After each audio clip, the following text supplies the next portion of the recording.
live now? I think it's coming. Oh, okay.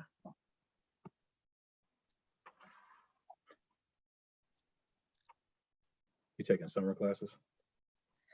Yeah, man, that's gonna start. So I'm finished. This particular set of classes finishes on the 8th, May 8th. And then normally there's a week break, but with summer school, there's no break. It starts the next Monday. So, and because I'm trying to finish in a year instead of a year and a half, it's just, it's really aggressive, man. But You got it. It's the only good thing with the quarantine. Yeah. All right, refresh on my YouTube and see if that's working. Okay.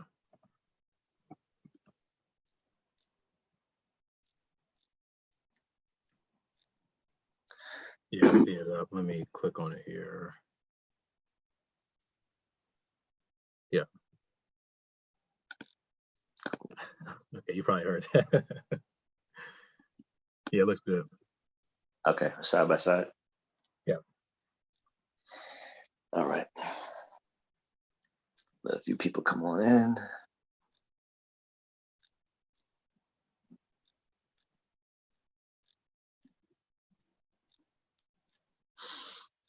Hopefully my two little ones upstairs don't provide too much background noise.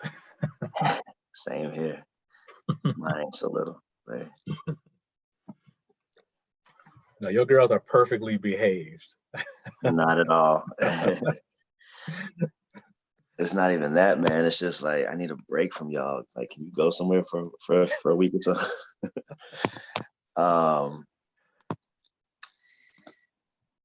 But it could be worse, right? There's so many things going on. Absolutely, absolutely.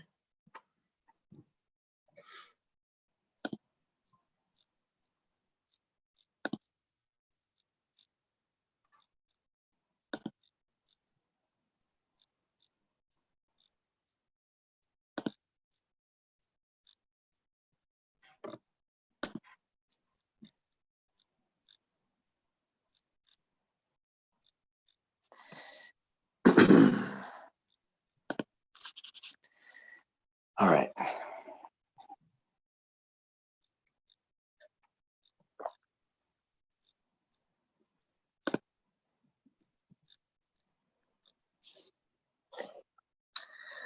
All right, we're gonna go ahead and get started. I know people will come in and even people will be able to watch the replay, but grateful to have my friend and brother here, Brandon Cleaver. So we'll just start off with some introductions, and it's interesting even how we trace back our connection while training at RZIM together, and now you are speaker working there. Yes. You know, in that training, I think, you know, part of it, truth be told, we were one of the two African Americans, or I think there were three of us in that training there. And so, but it was awesome. That was an awesome week. And then had the opportunity to serve on university missions trip at University of Florida, which was really cool. And then had some great conversations with some students there, and you gave a great talk there as well. So tell us a little bit more about yourself, your journey into apologetics, your journey to RZIM, and then we'll jump into this. Yeah, thanks. Well, thanks. First of all, it's a privilege to be on your channel. Like you said, we've been friends for a while. You were gracious enough to allow me to speak at your first Proof for Truth conference. Hopefully the one that was supposed to happen, I think, this month. Yeah, I know it got postponed to later this year. So hopefully by then everything is cleared up and that's a go. I'm really looking forward to that. But yeah, I'm from Detroit, Michigan, born and raised, and grew up in a small Baptist church on the east side of Detroit. Yeah, I went through a particular, I won't go through the whole story here, or the entire talk will be of my story, but I went through a particularly difficult time in my life where I felt like I was spiritually, emotionally, and physically just depleted. And I was actually in the shower, and I had turned on the radio before getting in there, and I didn't turn on any particular channel, but a sermon came on. And at this time, I wasn't following the Lord. I always believed that God existed, but I kind of fell away in college at Michigan State. And so the sermon came on by the late Pastor Adrian Rogers entitled "The Cup," and it was, of course, the story of the Garden of Gethsemane with Jesus in Luke. And I had heard this story before. It never had any particular kind of relevance to me, but as Pastor Adrian Rogers, as he intricately described each of those sins in that proverbial cup that Jesus would reluctantly take on our behalf, I was just like, wow, that's my sin, and that's my sin. And I was just, people have talked about having an experience with the Holy Spirit, and up until that point in my life, when people would tell me that, I was just like, oh, okay, yeah, whatever, but only thing I can describe it as was an experience with the Holy Spirit, because I felt like I just collapsed to my knees and I was crying incessantly, and just telling the Lord that I had been doing things my own way for a long time. And I can't remember everything that I said, but I know that the water got really cold. And the last thing that I said was, please take hold of my life and do with it what you will. And the interesting thing about prayer is that sometimes God will take you very seriously. Never in my life did I imagine that I would go into public speaking of any kind, particularly evangelism. At that time, I was studying, I had earned a bachelor's degree in journalism, and I was going back to school to get an MBA. So through a number of circumstances, I was getting ready to go on a missions trip, and I tore my Achilles playing basketball. Wow. And I got frustrated, and I was like, Lord, I'm going on this missions trip to evangelize. Why would you allow this to happen to me? Right? It's sort of the problem of evil and suffering right there. Yeah. But sitting down on that couch for months and months and months allowed me to really dive into the Bible more. And I found out about this weird thing called apologetics through Hank Hanegraaff, the Bible Answer Man, at that time. And so that kind of sparked my journey into apologetics. Then I eventually went on to Biola and like a number of RZIM training events like the one that you and I were at. And then, just being in Michigan here and speaking around here, speaking at my local church and developing relationships and things like that. After a while, it just developed into an opportunity to join RZIM. And it's such a blessing and a privilege to serve with RZIM. It's surreal in many respects, but it's definitely a blessing and privilege.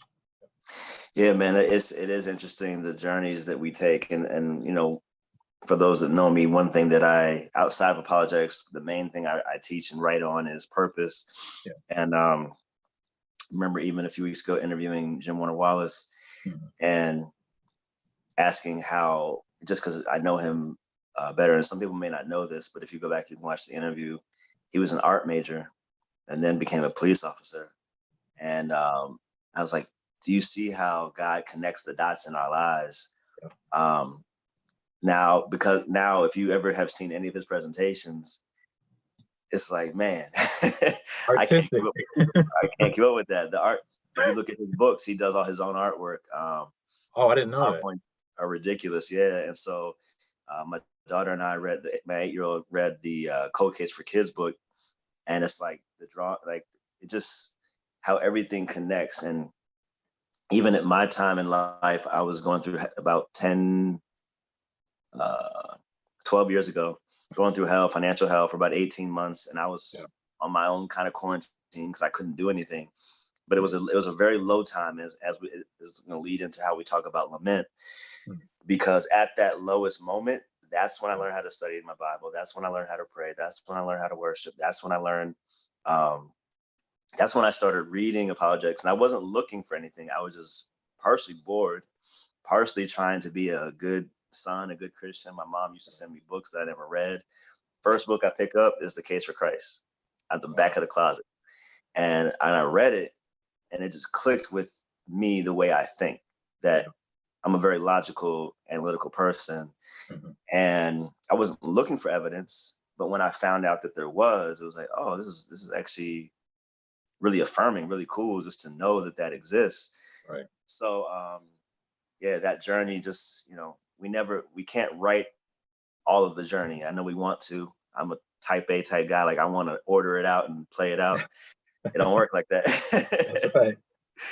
But so this is actually a good segue, because in this season of COVID lockdown, all the things are going on, people losing their jobs,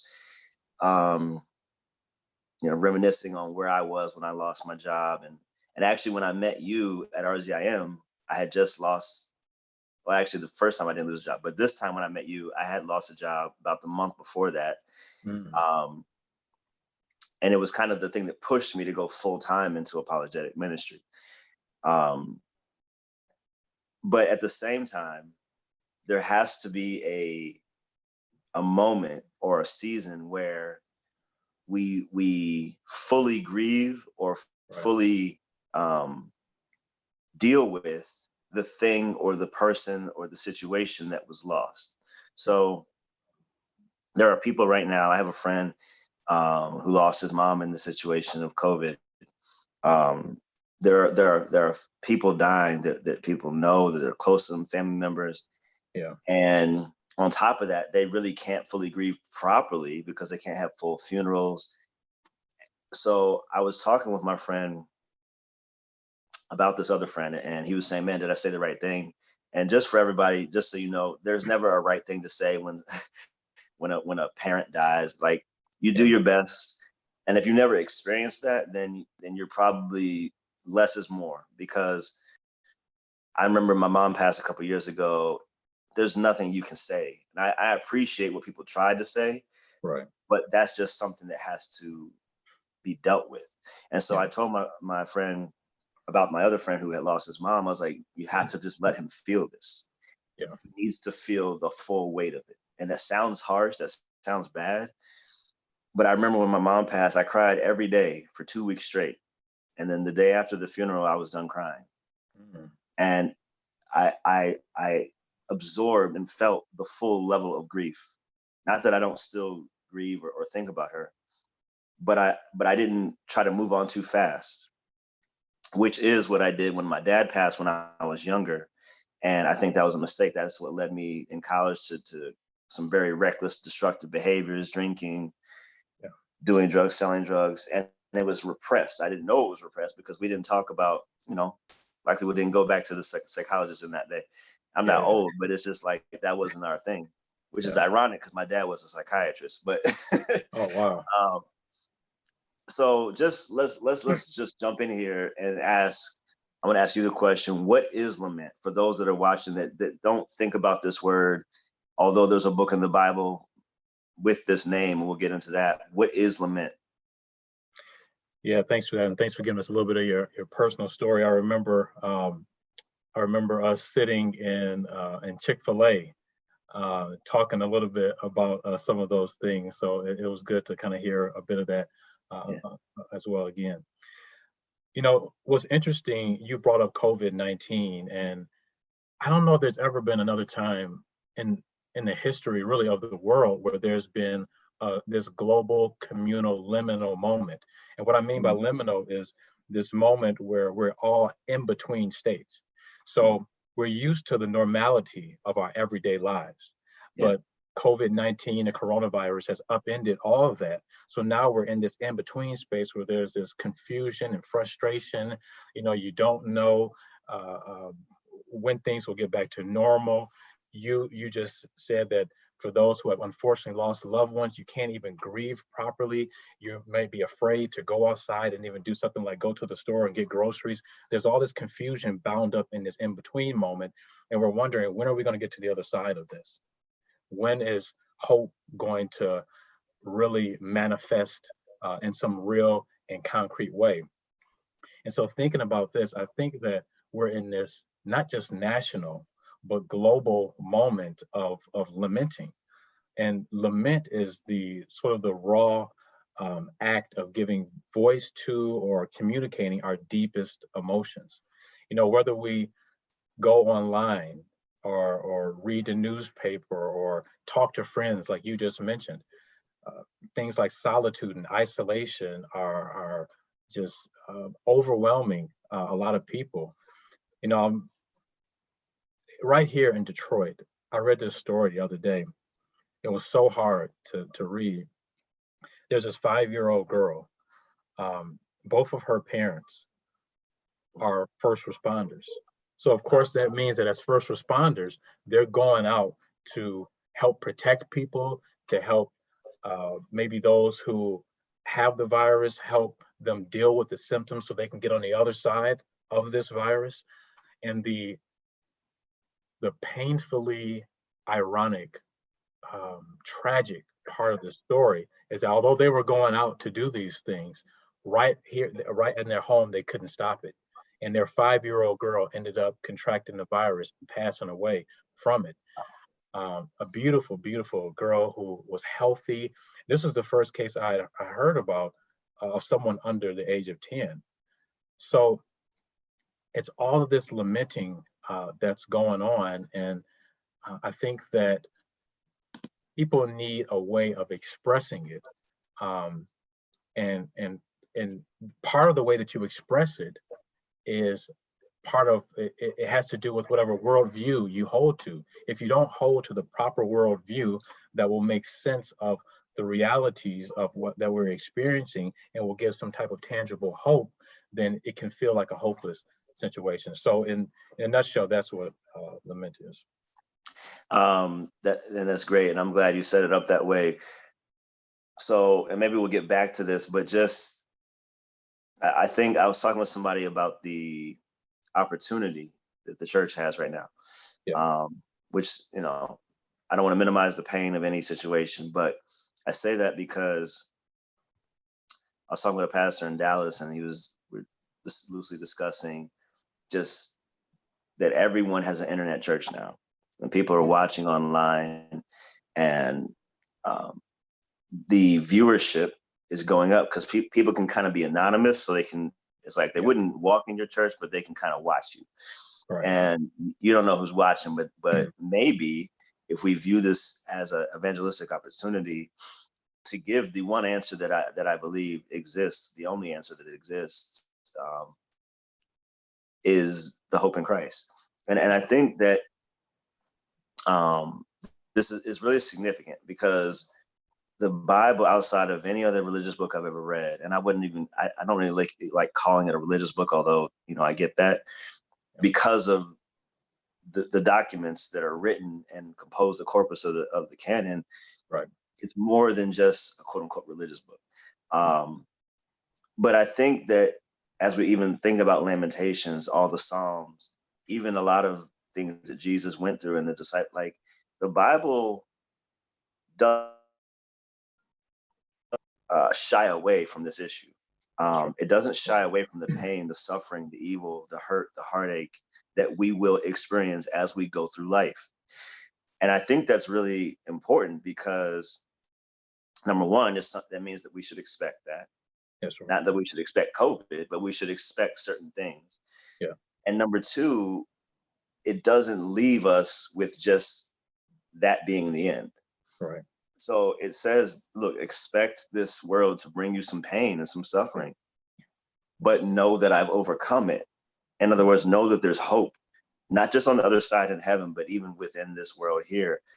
And that's just something that I don't see replicated in a lot of other texts and a lot of other religious documents, as far as, you know, you might get to paradise or you might be reincarnated or karma. Or, that's not exactly the same thing. That our worldview tells us that we don't just have a God that sits on high, that he actually entered into the suffering to know what we would be feeling, and says that he will be with us through it and on the other side of it. And I think that's a totally different message. So you mentioned that worldview. I don't know if you want to elaborate on how you see that playing into Lament. Yeah, the apologetic value of Lament is so important, and you're right. It's a concrete type of hope. I believe it's. Correct me if I'm wrong. I think it's at the end of the book of John, where he says that I write these things so that you will have hope. So this is not. Sometimes hope can be seen as this abstract, far off possibility, but that's not what hope is. In the Christian message, hope is a real, tangible, concrete thing. And so when we think about the apologetic value of lament, I like to look at it in, I think that the value is found in the journey of lament within the framework or within the narrative of Christianity. What I mean by the journey is that, like I mentioned before about the liminal moment, there has to be some event or a set of events that spark off our lamenting, okay, whatever it might be. Right now, for a lot of people, it's COVID-19. For others, my wife, a family member just passed away. It had nothing to do with the virus, but that's another reason to lament. So whatever it is this event or set of events that spark it off. And then you have that portion of when you're in that, you're mired in, you're besieged by all the emotions that are bound up in lament. And then you're waiting to get out of that. How do I get out of this moment? So the Christian framework actually provides us with the language to legitimately voice our pains and sorrows. And like you said, it takes it seriously. It takes our existential angst seriously. We can feel like we're almost in a ditch of dread, but there's also this harvest of hope that we know exists. So, like you said, like I said, through Jesus, we're given this concrete hope, and he's the ultimate answer to our existential itch. And sort of furthermore, I like to look at it in three perspectives, okay? Remembrance, relief, and restoration, okay? Remembrance, relief, and restoration. Now, this is the power of lament. Now, again, we're discussing this somewhat in the context of COVID-19, but lament is ever present, right? Even after COVID-19 is over, lament is still going to be there. So the question is, how do you deal with lament? So remembering is an important part of Lamentations. My good friend Alan Crosstick and we were talking the other day, and we went to Biola together, and we were in Clay Jones' class. He's written this book called Why Does God Allow Evil? And Alan reminded me of something that Clay mentioned. He said that in studying humankind's horrible treatment of other people, it honors the memories of those who have actually suffered, when you lament. So he says that he'll often ask his class, well, if you were horribly murdered, would you want everyone to refuse to hear of it? And he said he has yet to hear of anyone who would say that they would rather their murder go unremembered. And he goes on to quote the Auschwitz survivor, Elie Wiesel, when he says that to forget will not only be dangerous, but offensive. To forget the dead would be akin to killing them a second time.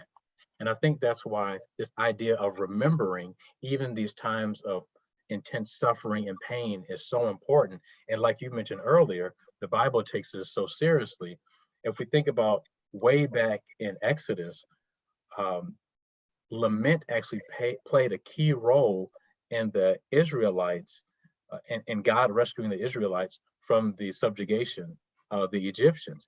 In Exodus chapter 3, he says, I have surely seen the afflictions of my people who are in Egypt and have heard their cries because of their slave masters. I know their sufferings. And then we have remembrances, of course, here in America, like 9/11, that horrible, horrible tragedy where so many men and women, of course, lost their lives. There's one that I was reading a book called Prophetic Lament by Dr. Sing-Chan Ra, and he mentioned this Jewish Remembrance Day, and it has to do with the book of Lamentations in Jeremiah. I had never heard of before. It's called Tisha B'Av, and it's actually an annual remembrance of the destruction of the first and second temples in Jerusalem and the subsequent exile of the Israelite people. And what they do is, excuse me, they actually read the entire book of Lamentations, and they also lament over the tragedy of the Holocaust. And then lastly, I'll just mention one more, because this would be something that I think is particularly pertinent to myself and you. Growing up in the Black church, hearing the Negro spirituals.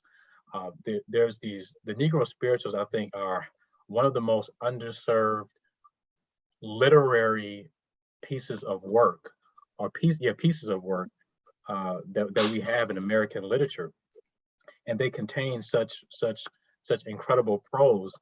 I think about one like Slavery Chain, where they say, way down in that valley, praying on my knees, told God about my troubles and to help me if he please. I did know my Jesus heard me because the Spirit spoke to me. He said, rise, my child, your children used to be set free. I done pitten one mighty captain for to marshal all my hosts and to lead my bleeding ones to me, and not one shall be lost. Slavery chained and broke at last, broke at last, broke at last. Slavery chained and broke at last. Gonna praise God till I die. And you see this journey of lament from the person being down on their knees to actually this hope that they find in God rescuing them. So that's sort of a quick thoughts about remembrance and the power of lament within the Christian narrative. But then we also have this idea of relief. Now, I mentioned to you, I think you saw the article that I wrote on RZIM and the creative resource called Slice of Infinity through RZIM, and it's called A Lenten Lament. And in that article, part of what I do is I talk about some of the different emotions that are bound up in lamenting, be it grief and sorrow and distress, all these things. What they do is they cause disorientation to our focus in life. But lament, properly understood and embraced, can actually help in situations where our psychological, emotional, and spiritual being is off kilter. Lament in its proper context can actually reorient our focus, especially when it's viewed in the proper context through the lens of the cross of Christ. And then lastly, we have restoration. Now, restoration is this idea of, okay, we've gone through lament, and you mentioned the book of Lamentations, and we'll probably get into this more a bit later, but it's a hard book to read. It goes into a lot of the detail of what the Israelites were dealing with post-destruction of the Jerusalem temples. And it gets, like I said, it gets pretty detailed. But even in the very 5th chapter, near the end, there's this one verse, chapter 5, verse 21. They say, "Turn to us, O Holy One, renew us as before." So they're looking for this restoration that they know only God can truly provide. And for us, in this new covenant with Jesus Christ, as you mentioned, only through the holy life that he lived and is ultimately dying on the cross can we actually receive this type of restoration, this type of restoration that comes in knowing that the emotions bound up in lament now, that his death on the cross actually ensured that these emotions will be no more in heaven with him. So again, we can think about it in terms of remembrance, relief, and restoration. It's more I can say about that, but I'm gonna cut it short there. No, this is really good. It's very helpful to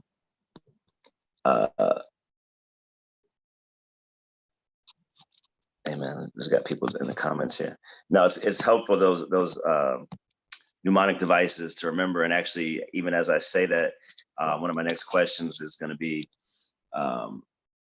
so you briefly discuss the significance of Lamentations, which you've kind of done, and how it can be useful in a time like this, and that they use that kind of Hebrew alphabet outline to be able to have that remembrance device. That even as you talk about remembrance, the remembrance tool was built into that book. And my favorite psalm is Psalm 119, which is the Hebrew alphabet. It's all about the word.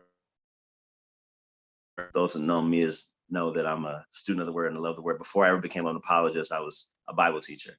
Yeah. So if you want to talk briefly about the genius actually of setting Lamentations up in the way that it is set up, but then also the fact that did we lose it?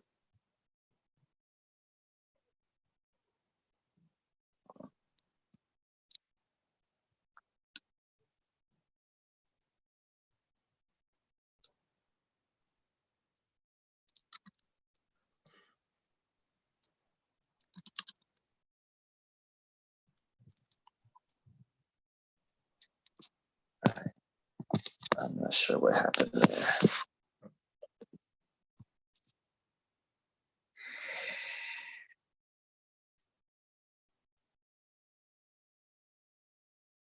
You trying to see if we're still live on YouTube? Yeah. Let me go to the YouTube page and see. Hey, let me know if y'all still can see us. Having some tech difficulties.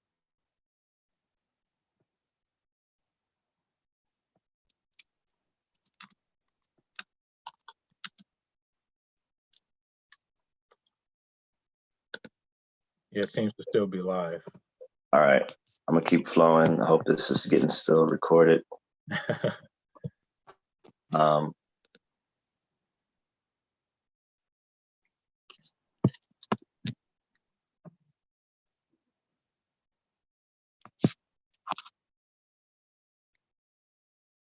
right.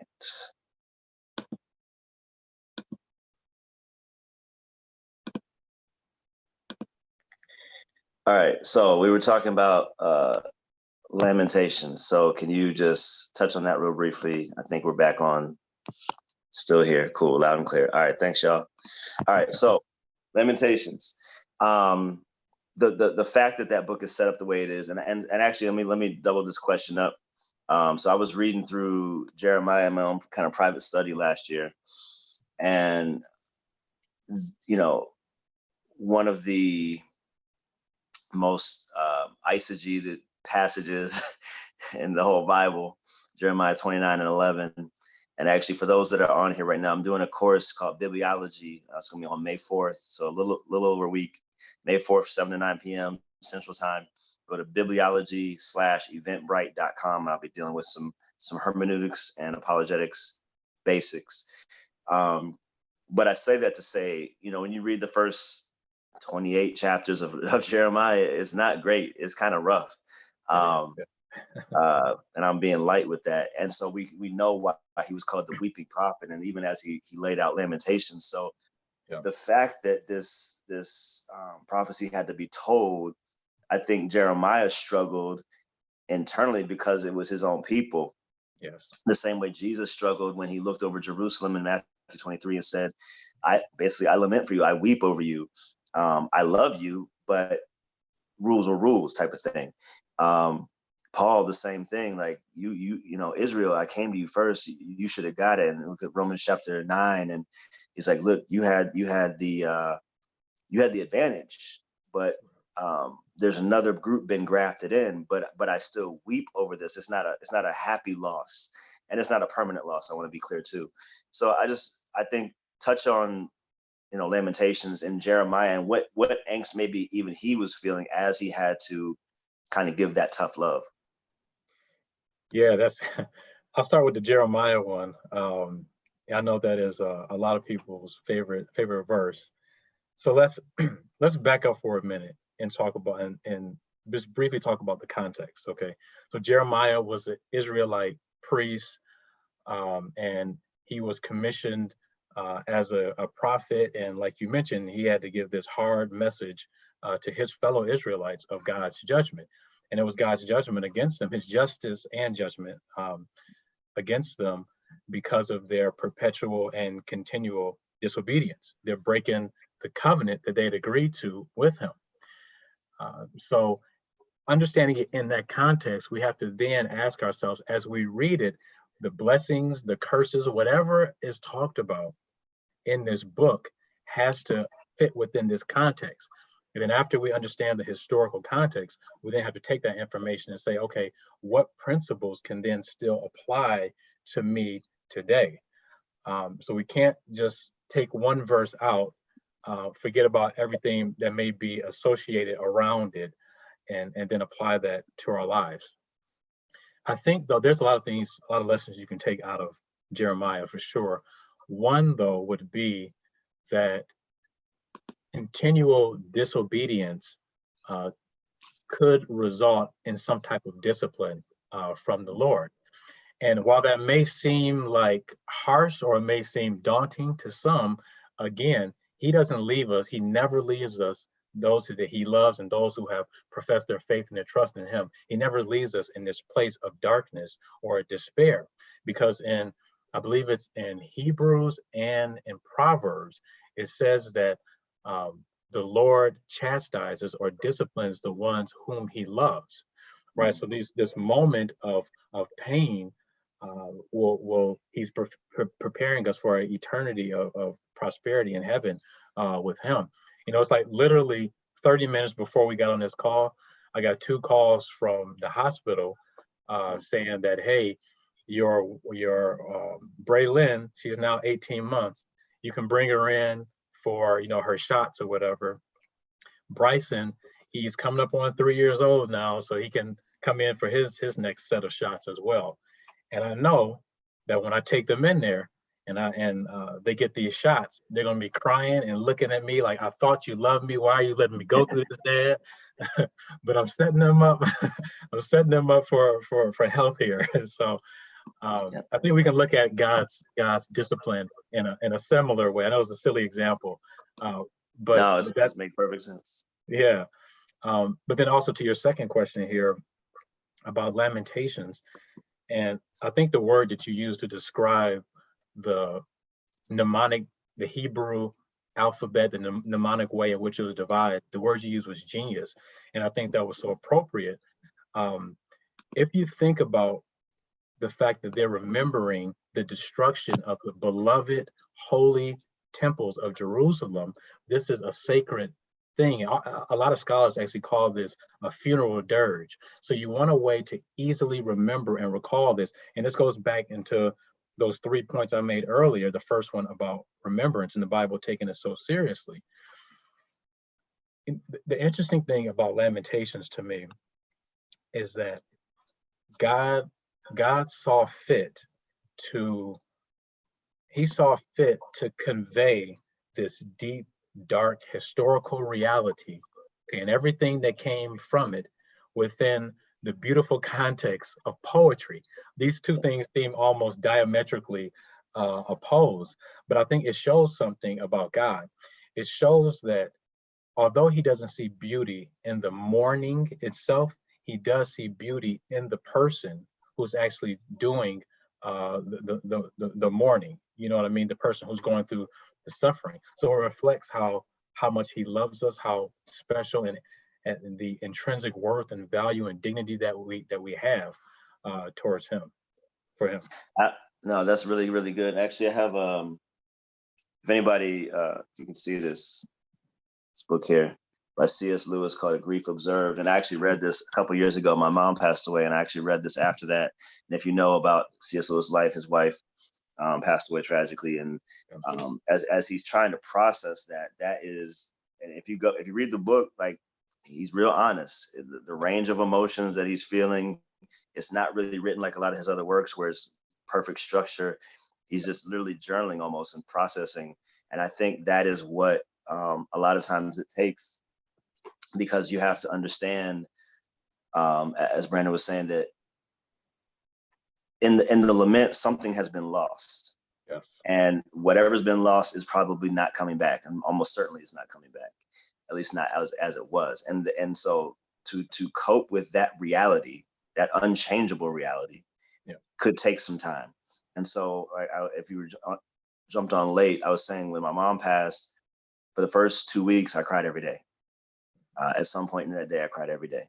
And then after the funeral, after I planned all that and took care of it, like, I was able to move to the next phase of life. But it's not to say that I don't remember. It's not to say that I don't reflect. And actually, another aspect of what you were sharing with your kids, when she was alive, when I was younger, when I was in my old Alex days, I was hustling, I was alcoholic, selling drugs, doing drugs. And then I remember one night I came home and I remember her saying, "Alex, I believe you're going to have a prison ministry one day." Now, what she meant was from the inside. But it was kind of interesting because she saw, before I ever saw, something in me that I would be a pastor or preacher. And then she also saw where I was going.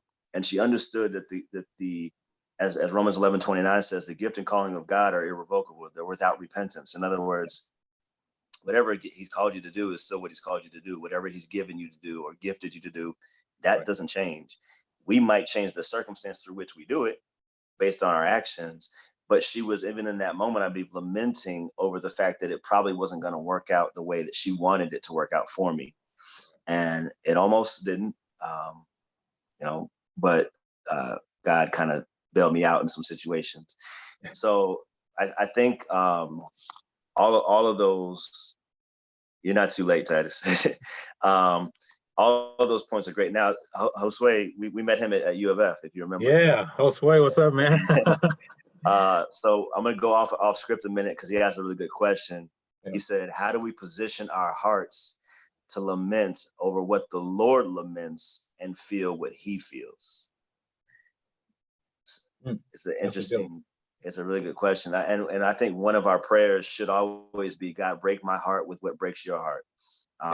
And that's in that same vein. So what would you say? How do we position our hearts to lament over what the Lord laments and feel what he feels? Yeah, I think what you said was kind of the direction I was going to go. Prayer, we often think, a lot of people think of prayer as changing God's heart or changing his mind towards something or some circumstances. But prayer is really more about us, like Josue said, positioning ourselves to align with his good, acceptable, and perfect will, as it says in Romans. So I think through prayer and petitioning God and asking for his help, we can better position ourselves to be in line with whatever his will is. And reading the word, a lot of people want to know what's God's will for my life and all these other things, but a lot of times God isn't going to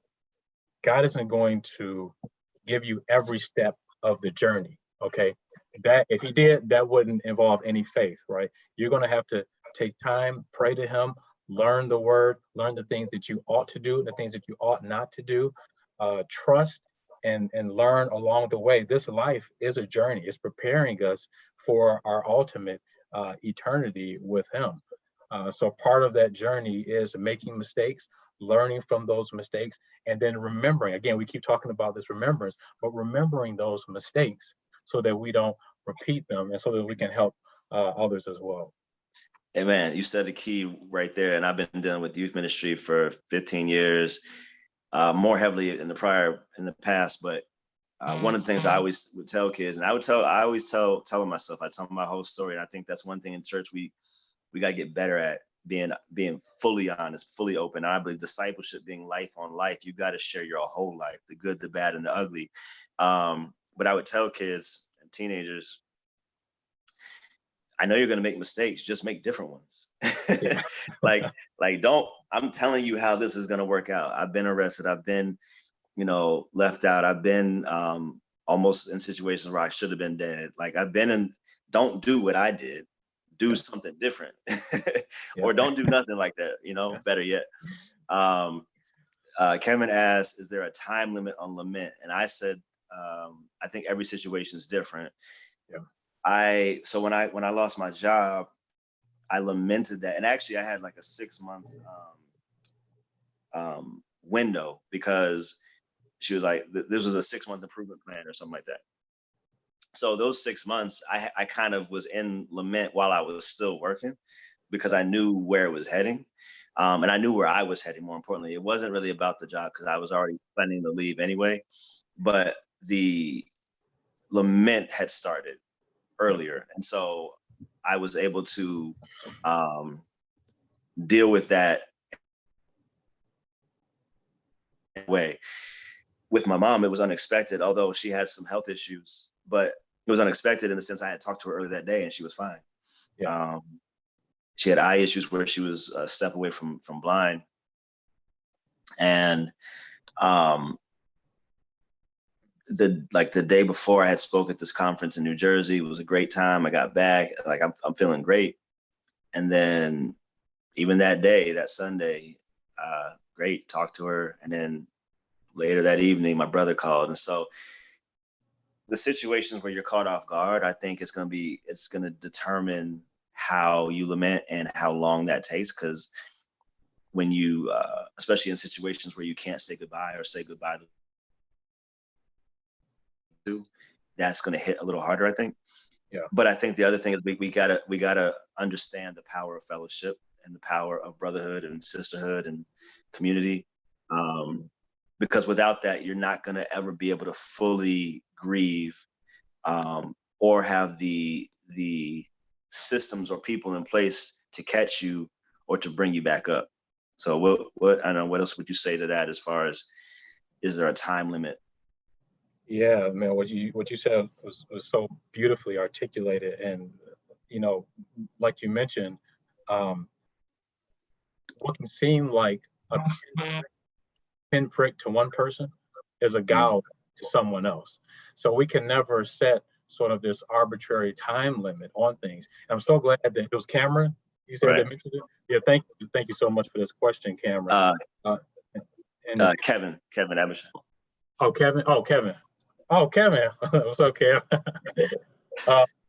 Yeah. I'm so glad that Kevin asked that, because a lot of times when we think about lament, particularly with historical events, a lot of people will shun this idea of remembrance. They'll say, "Well, this happened so many years ago. This happened hundreds of years ago. Why are you still bringing this up?" Like slavery. You said it. But no, seriously, yes, that is one that is very. That notion is surrounded around that notion. But again, particularly for those who follow the Bible and who follow Christ, this idea of remembrance is bound up in the Christian tradition. I named it's not only bound up in the Christian tradition, it's bound up in sort of our everyday lives. I mentioned 9/11. I can't say I know a lot about this, but I just saw someone post something about, I think today is the annual observance of the Armenian genocide. Again, I'm not going to comment too much on it because I don't know a lot about that. But I'm saying that there's all these different observances of injustices, of suffering, of pain, that people need to process this. And the fact is, trauma can go on for a long amount of time. You can read many different psychological and sociological journals, and they'll tell you how trauma can go on for generations and generations and generations and manifest themselves in very different ways. Yeah. So to set a time limit, I think is impractical.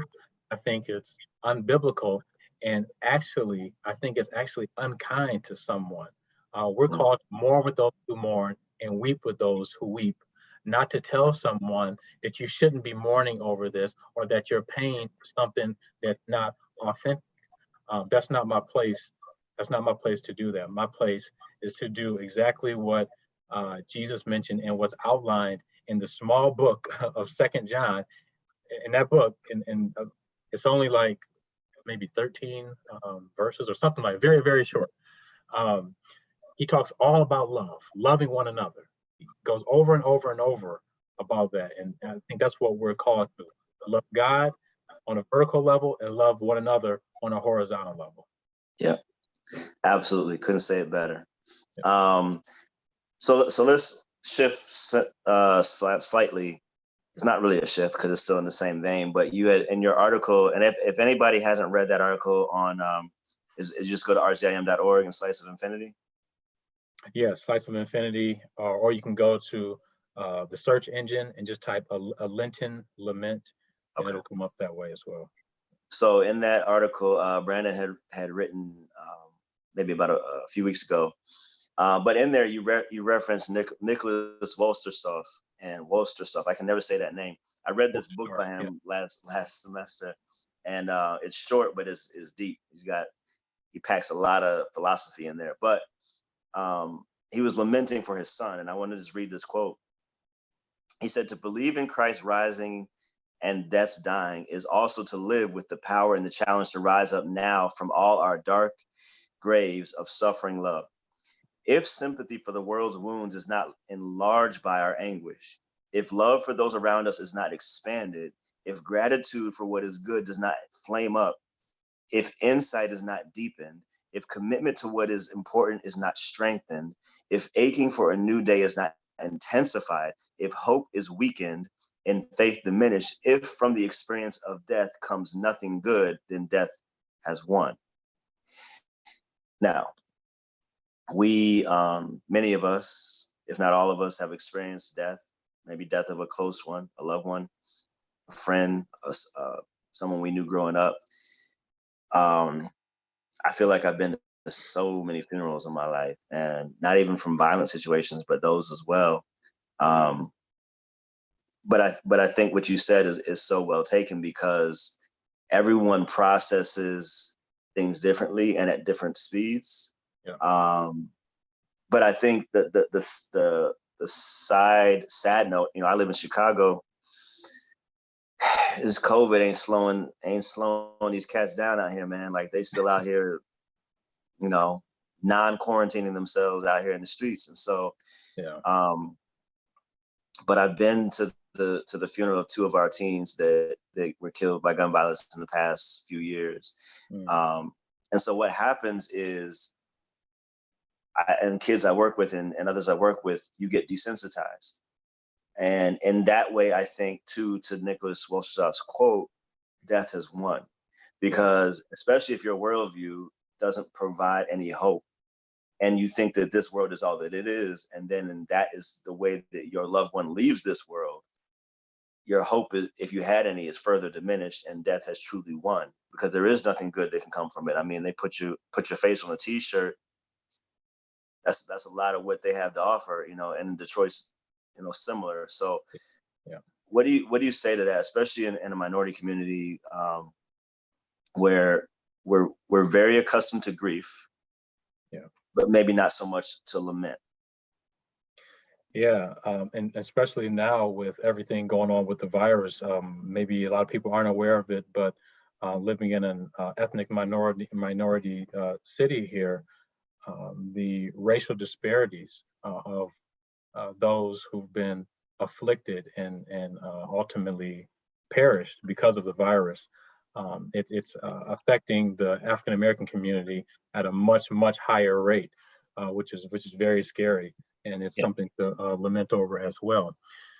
Considering that quote in Nicholas Wolterstorff's book, if you think about that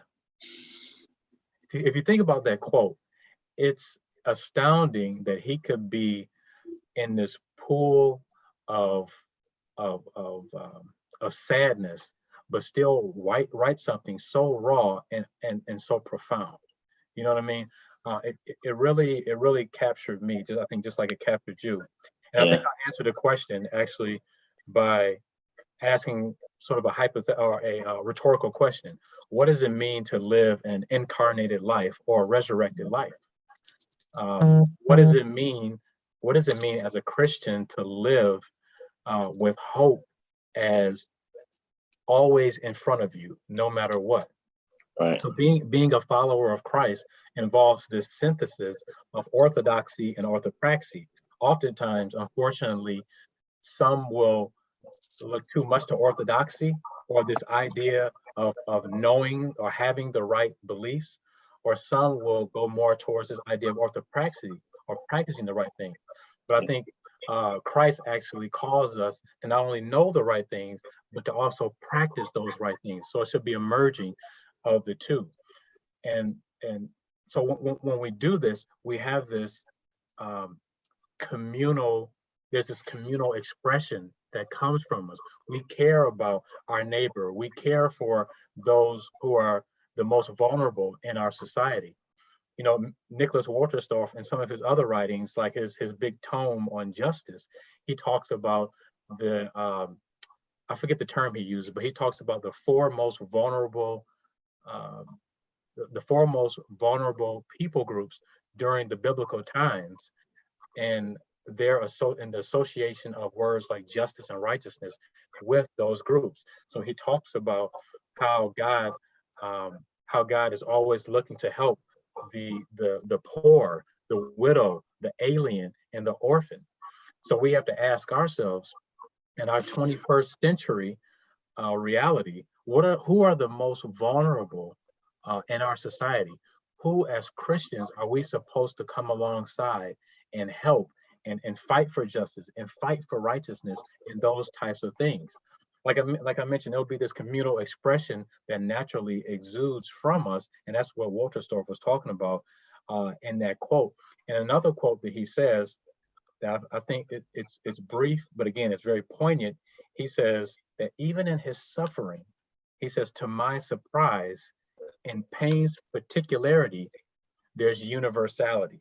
So when we're looking to, in the West, I think oftentimes we get into an individualistic mindset. But if we understand pain and suffering, it's a communal expression, just like Lament is. So again, his quote is talking about how through pain and suffering, it actually brings us together. It actually should help us to see the world anew and to want to help our neighbor. Yeah, so good.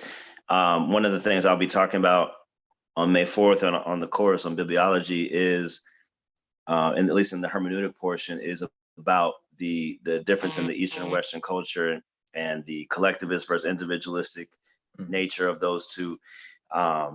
Because we have to remember this too. The Bible is ancient Near East, is written in an ancient Near East culture, specifically the Old Testament, but even the New Testament, obviously. And so in the ancient Near East culture, if you're writing to that audience, then we as 21st century Western interpreters have to understand their context when they heard these words. And based on what their original context, then we can try to contextualize, but we got to start there. And I think too quickly, so often your preachers go right to contextualization, but we don't even know their original context. So everything that they heard would have been heard communally. I remember when I was a few years ago looking at, another scripture that we tend to take out of context, Galatians 6:9, we quoted at people to make them feel better, be not weary in well doing. Well, when you read it, it says, let us be not weary, for we shall reap if we do not faint. It's always about us together achieving or growing or making it together. It was never spoken to be an isolated feel-good verse. Plus, there were no verses in the first place, so that's a whole other topic. But so we got to understand the collectivist and the communal nature. And one thing that this COVID is showing me that I knew and that we were on, and we started this house church a little over a year ago, is the need for community. Yeah. This is a worldwide human need. People want, need, desire community. And if they didn't know it before, they know it now. And I think that's one of the beautiful things that's coming out of this, that people are even considering risking, now I don't think you should do this, considering risking their health just to be around other people. Yes. But like I said, once again, don't do that. But I think it does highlight that need within us that God put within all of us, because God himself exists within a community in himself.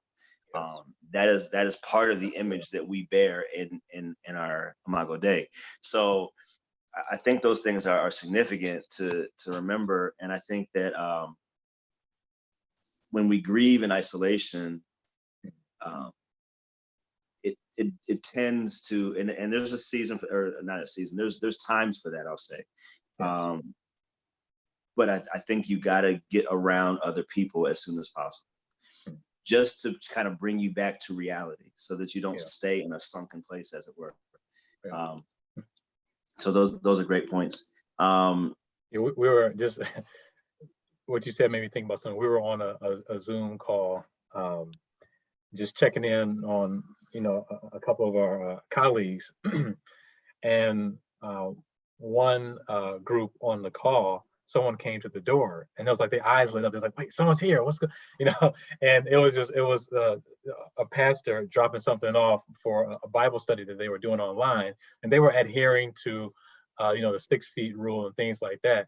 But just to see someone that you know and be able to have a conversation, even though they didn't touch that person, the elation on the faces of those folks, it just goes to your point of how much we miss, how much we need human interaction. So yeah, absolutely. Yeah, Zoom is killing it right now. that's right. So we'll do a couple more things and then we'll go to some final questions. But if anybody's not familiar, I think most people have heard of this, at least. Paul Copan's book is God, a Moral Monster. And actually in one of my classes right now, a lot of the sticky issues of the Old Testament are what I'm dealing with.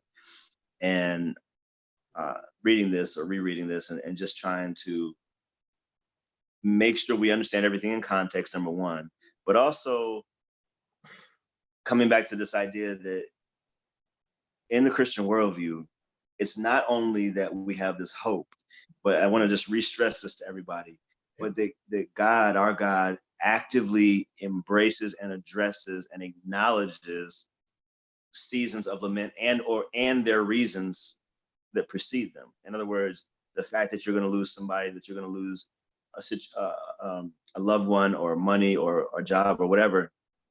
And I think that because the Bible speaks to the totality of humanity, that's something that we can take solace in. So I'm gonna read this quote and from his book. It says, several stanzas in William Cowper's hymn, God Moves in a Mysterious Way, express quite well the gap that exists between God and us and how we may misperceive what God is doing. Judge not the Lord by feeble sense, but trust him for his grace. Behind a frowning providence, he hides a smiling face. His purposes will ripen fast, unfolding every hour. The bud may have a bitter taste, but sweet will be the flower. Blind unbelief is sure to err and scan his work in vain. God is his own interpreter, and he will make it plain. She says she's reading Copan too. So I think two things. Let me tie it in, and then Robbie has this book called Grand Weaver. I have it here somewhere, but even as I talk about purpose, one of the things I always look at is connecting the dots. So there's things that happened to me in 9th grade and in 6th grade and when I was 15, and now they're starting to make sense. So this is the thing. Time is a necessary component in order to understand the situations and circumstances that we enter into or that are brought upon us. And I'm not trying to say that every death, this person died for a reason, and I'm not trying to say that. I'm trying to say that how all the dots connect and how eternity plays out will only be told as the time passes. So there's a certain level of wisdom that if somebody 60, 70, 80 years has, regardless of their education, simply because they've had the benefit of time being able to play out and show them the realities that were enmeshed in certain things that they didn't understand at the time. And so I've seen that in my own life. And like I said, I'm not that old, but we have to also understand, and this kind of speaks back to, how long should we lament? I think somebody was asking, and somebody else asked, how do you lament and remember previous trauma without slipping into a victimhood mentality? It's a great question. And I think in tying those together, as time goes, and I know they always say time heals all wounds, and to a certain extent that's true, but it's not just time, it's how you use that time, right? Are you using that time to press into God and kind of seek him and seek his word and seek answers?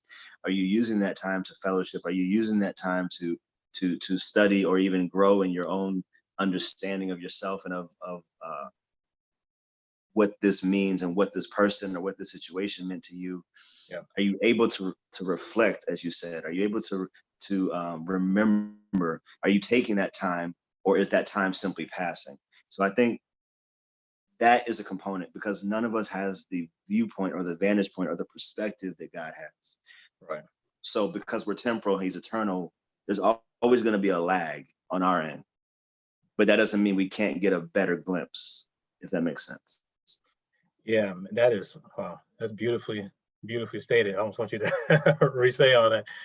Yeah, that's good. You know, as you were talking, something, a Bible verse came into my mind here, and it's actually my third favorite rhetorical question as actually asked in the Bible. So my first favorite is in Mark, I believe it's Mark chapter 8, where Jesus turns to his disciples and say, you know, who do they say I am? And they give some of the more popular answers around town. And then he turns to Peter and the rest of the group and says, well, who do you say I am? And he says that Peter recognizes you are the Christ. And then, of course, this may not be as a rhetorical question necessarily, but when Pilate asked Jesus, what is truth? And then he walked away, never didn't care enough to hear the answer, ironically, talking to the living embodiment of truth. And then the third one would be where Abraham is dialoguing with God in Genesis chapter 18, verses 25. And he says, will not the judge of the earth do what is right? Mm-hmm.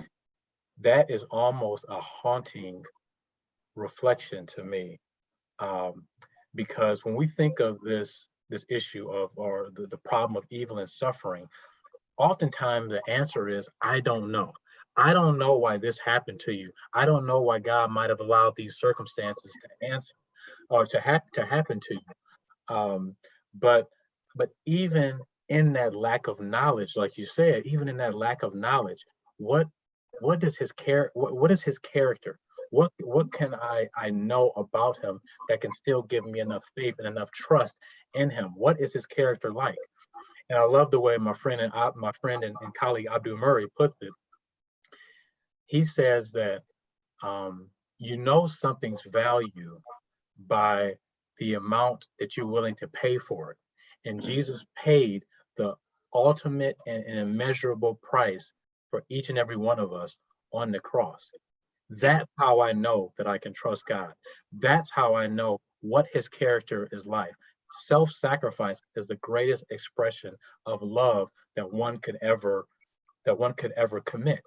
And the fact that the same God that formed you, Alex, and me in our mother's womb, and who also went to the cross on our behalf, the fact that he allowed himself to be crucified shows what his character is. So anyway, I think that's helpful. That's why we have to have this perspective, this cross perspective of always looking towards him and always keeping this hope in front of us. Absolutely. That's so good. And I'm going to see if there's any questions in here.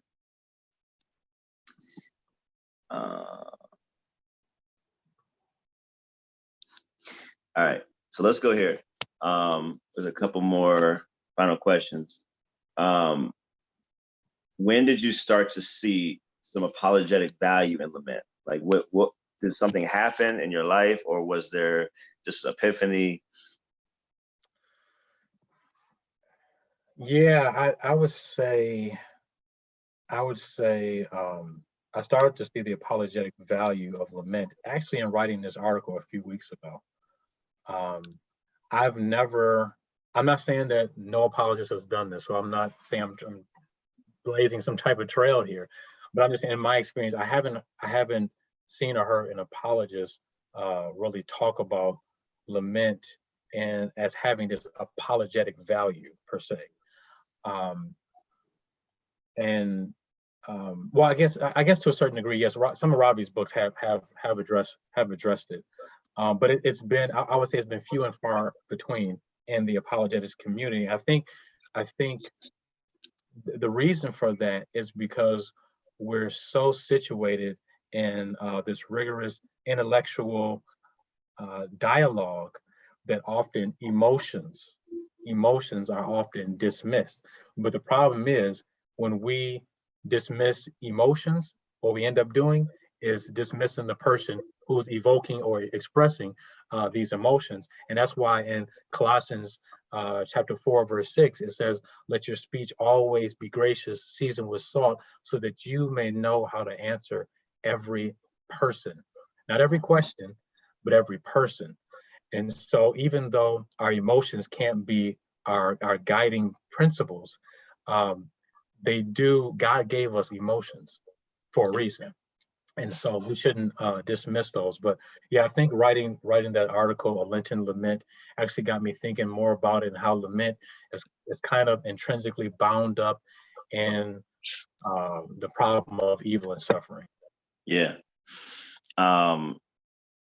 Another person I'm reading right now is Bart Ehrman. So I've been thinking a lot about, because for those that know, he in all the books he writes, all the bestsellers, and talking about the variance in textual criticism and scribal corruptions of the text. With all that being said, he himself has said, and I met him last year and I talked with him, and he said publicly, and he said it in his books too, that that's not the reason he doesn't believe in God. The reason he doesn't believe is because he can't reconcile the problem of evil and suffering. Yeah. And so, we got to pray for him. But and the irony is actually that that's a much easier problem to solve, at least philosophically, at least from a propositional standpoint. Yeah. And now it's not easy in dealing with the individual all the time, and that's why a lot of times when I'm speaking somewhere and the Q&A comes and I know that there's a absolutely. Somebody's asking a question and it's in some way relation to the morality or evil or suffering. They all kind of boil down to that. A lot of them do. But a lot of times I'll say, hey, can we talk off stage? Because I want to address that person. And I'm a pastor first before an apologist. So it's just, I can give you the answer. I can explain it. I can give you the syllogism, but that's not going to make you feel better, right? And so if we're, especially as apologists, as you know, and as we've seen, it can get very heady at times. But that's why we got to connect the head and the heart, as Ravi says. And we have a workshop called The Head and the Heart, where we try to make that connection, because giving you the answer intellectually is not going to solve your existential or emotional issue all the time, or most of the time. And so we've got to do both, and we got to get better at doing both, I'll say. And I think we got to, like you said, weep with those who weep, cry with those who cry, be with people and be for people. Yeah. And that will be a huge first step in giving off this apologetic of lament. Yeah. So that's all I got. Yeah. Okay. Sorry, I froze for a second there. No, that's good. That's good. I agree with all that. Yeah. Let me see if there's any final questions for Brandon or myself, and then we'll get up out of here. We are proud Westerners. We are proud Westerners who pride ourselves in handling our own problems, even to a fault. Absolutely.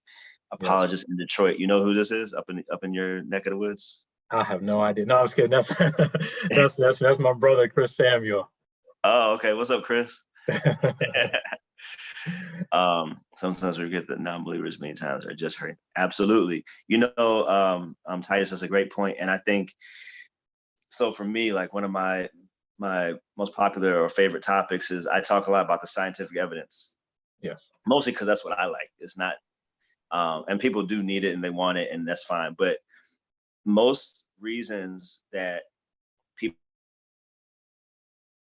disagree with or walk away from or don't vibe with Christianity, it's not intellectual. I think we think it's intellectual all the time. A lot of times it's moral or volitional. So some people have issue with not that God is, but how God is. Yeah. This is why Copan had to write the book, because people were Dawkins, that whole long quote. He's genocidal, infanticidal, every sidal you can think of. Yes. Well, if that's your impression of God, it's not this. It's just you don't like him. Right. But that also doesn't prove he doesn't exist. Anyway, so people have issues, or maybe the Bible says something that it's telling you not to do a certain thing that you like to do. Right. Well, I want to do me. So those are a lot of the issues. But here's where I always come back to, and this is why my conference is called The Proof for the Truth. Yeah. The foundation of every person's life should be truth. And I don't think anybody would ever disagree with me on that. Mm-hmm. The question is, what's true? Yeah. And that's where we got to come to So that's why, like, I bring you in and other speakers, because we want to cover every basis, every topic, and say, okay, look, if we examine everything, put it all on equal playing ground, this comes up as true. And if this is true, even if you don't like all of it, it's not going to make it not true. So what do we do from there? And then that's where discipleship starts to take place. And that's where we can even engage and weep with those who weep. You remember our guy, I won't put his name out there, at Florida. Oh, I talk about it all the time. I talk with him. Me and you talk with him for 2 hours after your 1 hour. And then I talk with him another 3 hours that evening after another 1 hour talk. They shut the lights off. I laid out all the intellectual evidence, but his issue was deeper. His issue was an issue of the will. Yeah. And for those who are listening, I'm proud to say he is now saved. He has confessed, and I didn't know. Yeah, man. Like a year later, after we were there. Amen. Yeah, so praise God. That's fantastic, man. I'm so thankful for people like you who love science. We planted a seed. And yeah. Yeah. So Josue, if you see him down there, man, say what's up for me.